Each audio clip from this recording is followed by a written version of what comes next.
So in this question, we're given two graphs. The graph on the left here is f of x, the graph on the right here is g of x, and we're told that g is a transformation of f of x. And more specifically, where g of x is a times f of bx.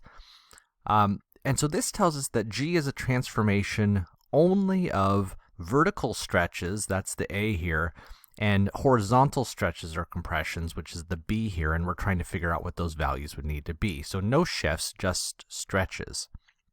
So to start with this, let's think about how stretches change the function. So if we have a vertical stretch, that's going to change the outputs or the y values of the function, whereas a horizontal stretch or compression is going to change the x values or inputs of the function.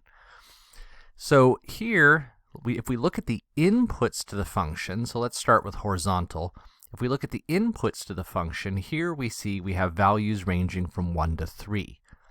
And over in our second graph, we also have values ranging from 1 to 3.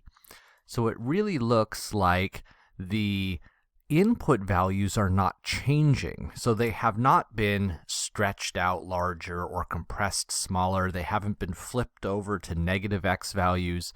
It looks like the x values are staying exactly the same, right? The inputs are not being stretched or compressed. And so that would suggest that this value of b here must be 1. In other words, we're not stretching or compressing. We really just have f of 1x or f of x here, no horizontal stretch or compression. All right, so then if we look at our y values, we can see that these graphs definitely look different. The first thing we'll notice is that this first graph is sort of a wedge pointing upwards, and the second one is a wedge pointing downwards. And that's a good indication that we have a vertical flip, which means almost certainly this value for a, in this case at least, is going to be negative. But now let's look at the actual values. Here, at our first point, you'll notice that the output was -1. If we look at the corresponding point in the second graph, you'll see it's now at +2. So how do we get from -1 to +2 using a stretch or a multiplication? Because remember, this is multiplying a times the function here. Well, to get from -1 to +2, we would have to multiply by -2. Now let's see if that works for the other values. So here, the original y value is 2. The corresponding point on the second graph is at -4. And so yes, if I take 2 and multiply it by our -2 here, we would also get the -4 we're seeing here. Likewise here, when x is 3, the original y value is -2. Multiply that by -2, and we get the value here, which is a y value of 4. So we come up with a is -2, and because there's not any horizontal stretch or compression, we find out that b is 1. All right, now let's look at a similar question. Oops, something's not, hold on.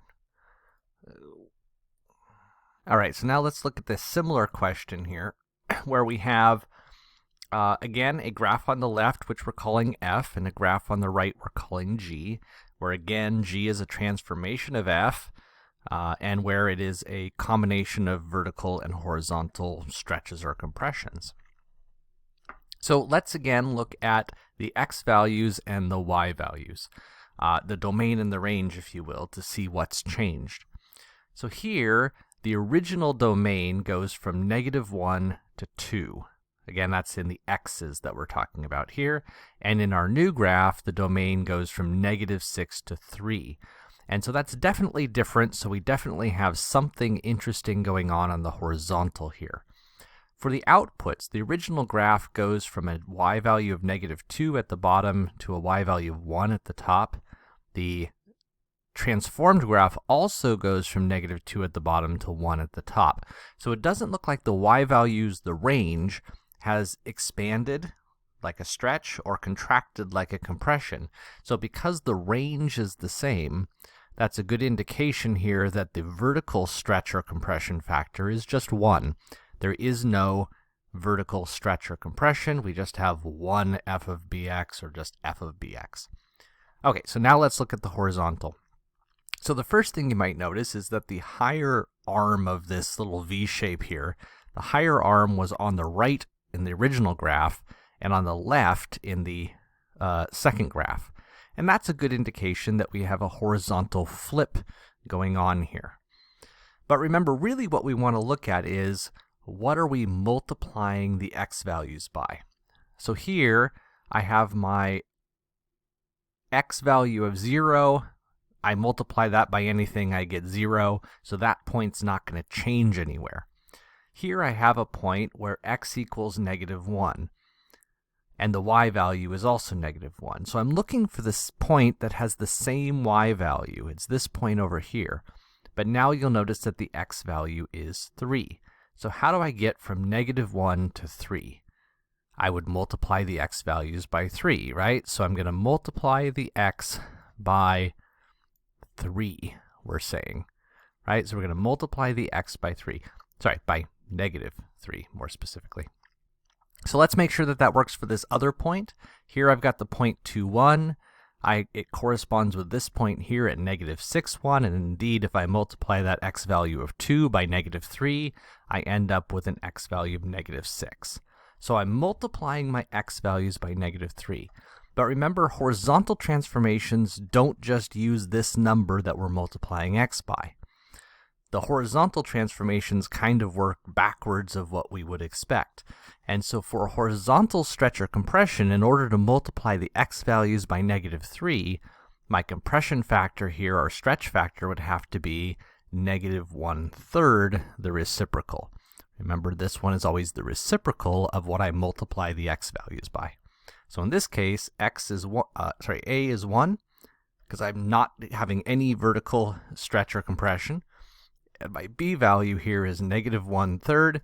In order to, remember, it's the reciprocal of what I multiply my x values by. So because I'm multiplying my x values by -3, my b value, my horizontal stretch or compression factor here, is -1/3.